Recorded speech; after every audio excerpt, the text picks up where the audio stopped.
I've watched a lot of Valorant games, but I've never seen a Valorant game like the one that we're going to talk about today. Let's actually start with a comparison. You might remember this game, Gen G versus Team Heretics. It was a 3-2 best of 5 grand final at Masters Shanghai. You might remember this. It went the full distance. We played on Breeze, we played on Icebox, we played on Ascent, we played on Lotus, and we played on Split. And that was a full best of 5, full 5 maps. What if I told you that there was a best of 3 that had as many rounds in 3 maps as that game did in 5? Well, let me introduce you to Icebox versus Saw. Because in these 3 maps between these teams that was played a couple days ago, we had 96 rounds. We started on Abyss at 18-16. We moved to a very tame Icebox that was only 13-11 before ending on a Sunset that was 20-18. And not only that, but there was a lot of crazy moments as well. Now, let me set the scene a bit for who these teams actually are. Icebox are the DAC champions, the German League Tier 2 champions, and Saw Esports are the Portuguese champions of Tier 2. And this game is for EMEA Ascension, for a team who will promote themselves to the top league Tier 1 next season, is what they are playing in right now in EMEA. Come and watch my streams of these games. This is the group stage. This is actually the first game in the group stage. So the stakes on the absolute highest. You can still lose a game and still go through later on if you win your other games. But for whatever reason, this game turned into utter madness. So it started off on Abyss. And in the first half of Abyss, things were playing out pretty normally.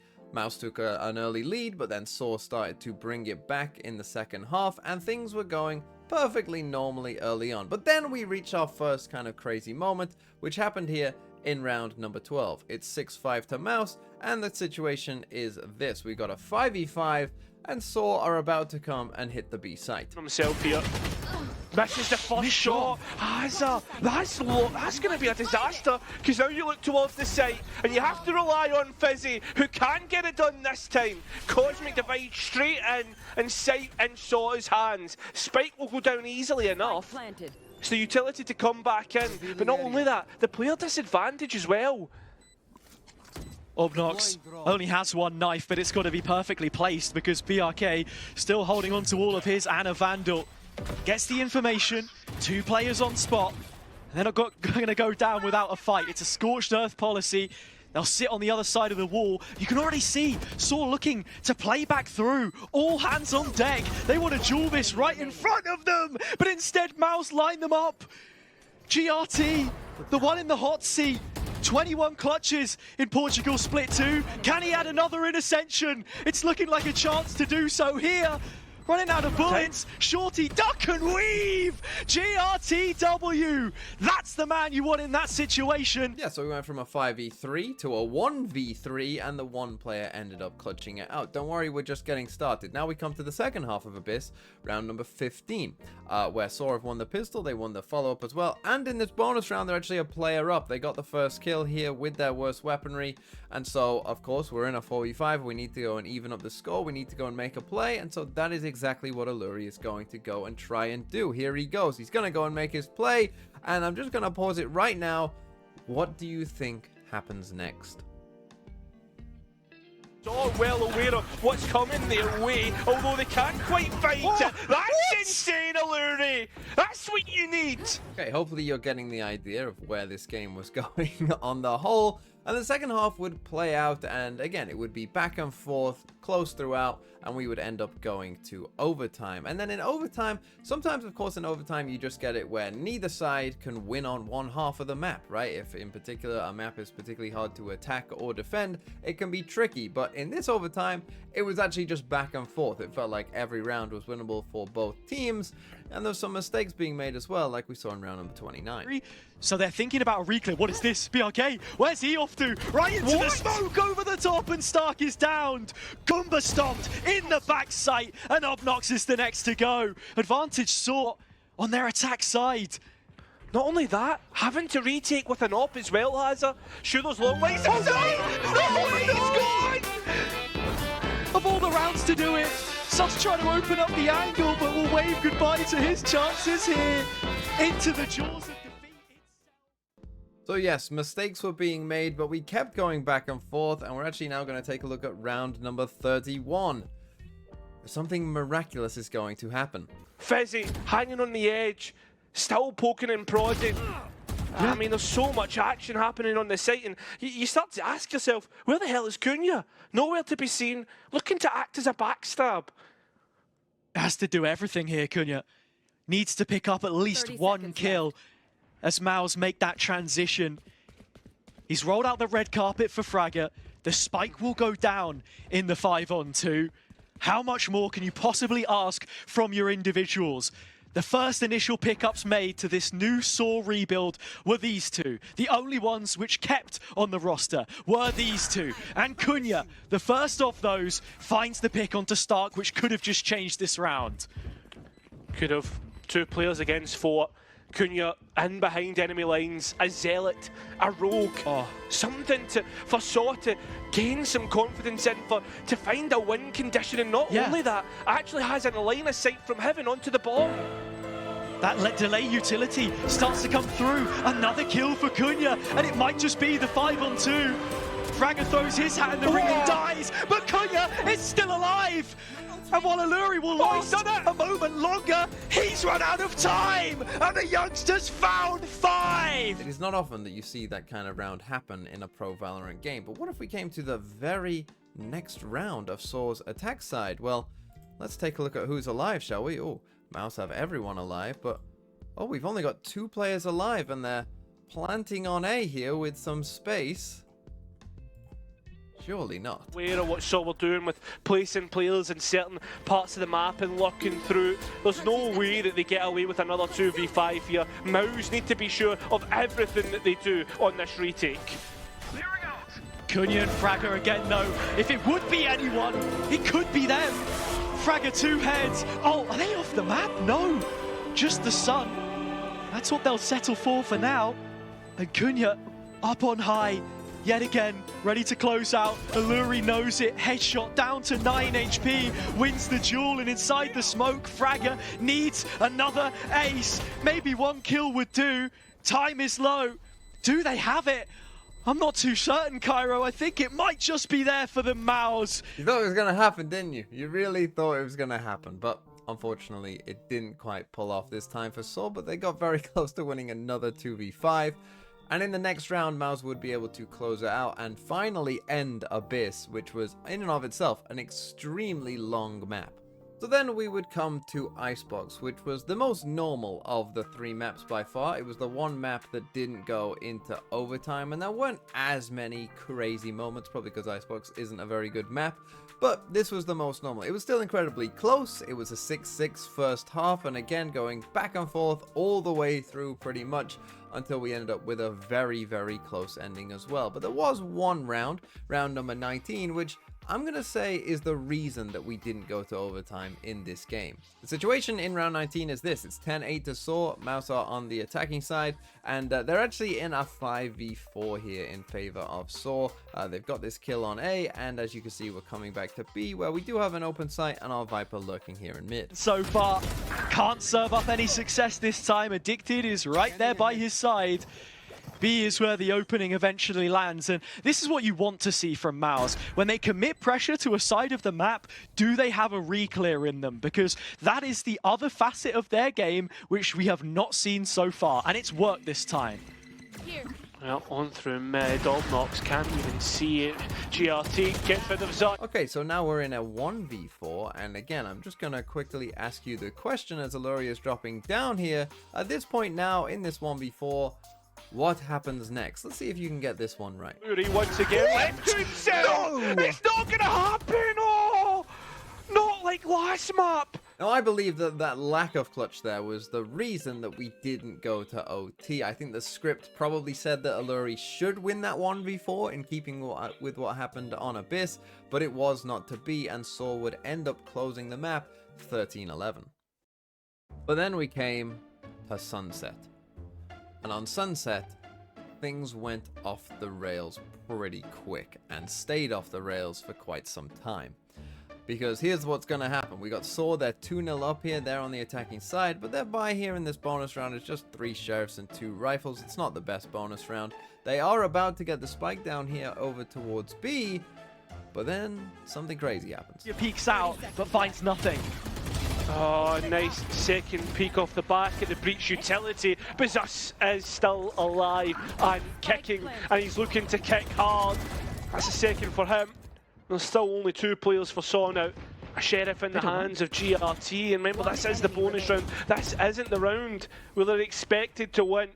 Fragger's sheriff needs to find the heads. There's the first. Nearly catches Zus and does so, but there's a player pushing him. Start close by. Can't quite connect the shots. Has to reload, and he's dancing around the box. No and the way! box! Oh, it's a dance of death, Heiser! Now, normally winning a 1v3 with a sheriff would be kind of the clutch of a map, or the moment of a map.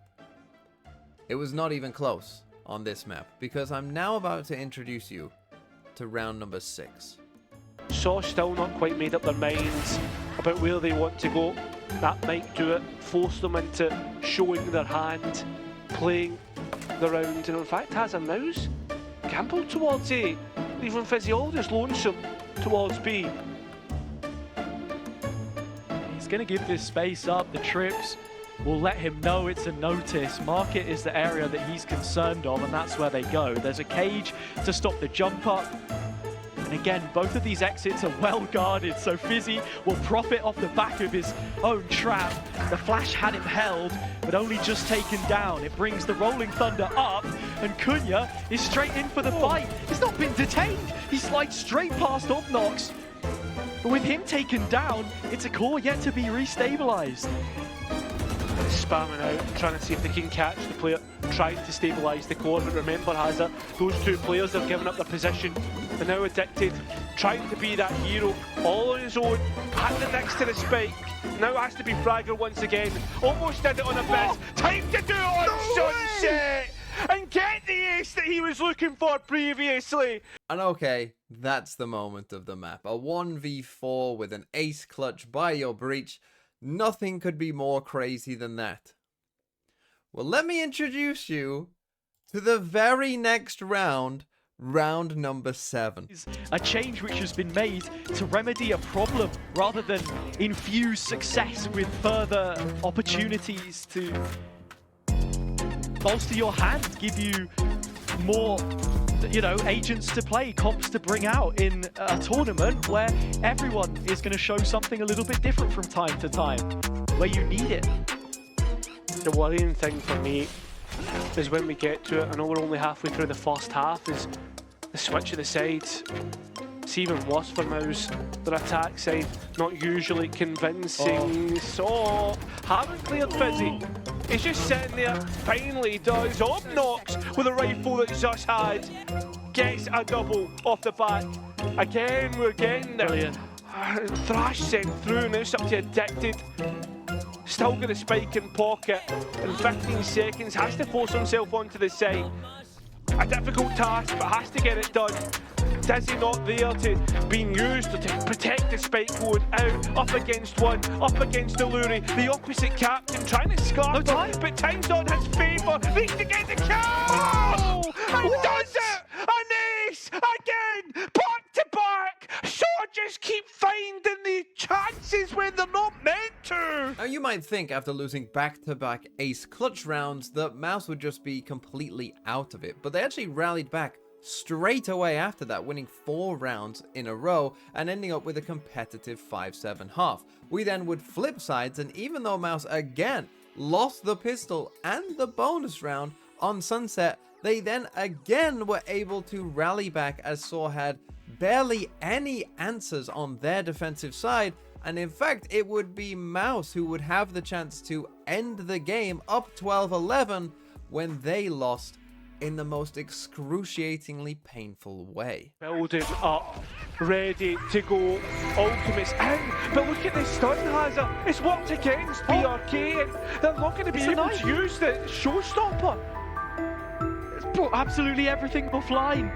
That one small oversight and the mid-hold to which the hopes and dreams of Saw both live and die. Nightmarish. is how it begins. There's still Time players again. deep on the A side. Like you say, time is of the essence. Fragger and Cunha over on the A extremity, but it's a late B play which starts to come through to Stingers. Backside control, players prepared. Saw have this red. Mouse need to fight themselves from this situation or they're gonna lose it. Nobody's gotten onto the plant. I don't think they have it. Cunha simply backs away and watches the clutch pop up on his screen. 24 was not enough. We're going again. And so then we entered overtime of this Sunset game. And we went back and forth and back and forth. And at this point, we were entering, you know, hour 4 of this game. And of course, the players were making a ton of mistakes. And it felt like, honestly, every round could go either way. And round 35 is a pretty good example of just that. But it has to come for someone, and already saw a player short. The peak in unison. What? It's the fight back that they needed. The pushback from the Portuguese could just about be posting number 18, an advantage in OT. Not unless Fizzy has something to say for himself. It's a full house from the Iberian Peninsula. All accounted for, and now a 2v2. Cunha solo. GRT also feeling the pain. In fact, they're actually investing GRT towards the flank, and Mouse worried about elbow. This is buying time for GRT to get in possession. The nade good, and now look at Zus, forced his hand. Not much utility, the cam destroyed, and he's just baiting, holding to at least get half. That's where the next engagement is. Has a time slow, and finally he's just... Yeah, it got scrappy, it got messy towards the end, and now I'm going to play you the next round as well, round number 37. to have a real big explosion at the end. Flash comes through. GRT first line of defense, but Mouse start to kick down the door. The resistance is appearing to be futile for Sort. They do have more control towards Ali. That's where it comes down to brass tacks. BRK trying his damnedest, but it... Okay, so now I'm going to pause it here again, and we're going to play this game again. A 1v4. I'm going to pause it right here and ask you again, what do you think happens next? But it won't be enough. Fragger in the back lines played the discipline, but dealt a bad hand. Okay, so I got you a little bit there. It can't always be a 1v4 clutch, but maybe again in the script it was meant to be another 1v4 clutch, because after this round, Mouse would finally close it out. The game would finally come to an end on the 96th round. And that's the thing, we had 96 rounds of Valorant for it to be decided by 2 rounds of Valorant. This is the closest game of Valorant I have ever seen. I would love to know if anyone knows if there has ever been a game even approaching this level of madness.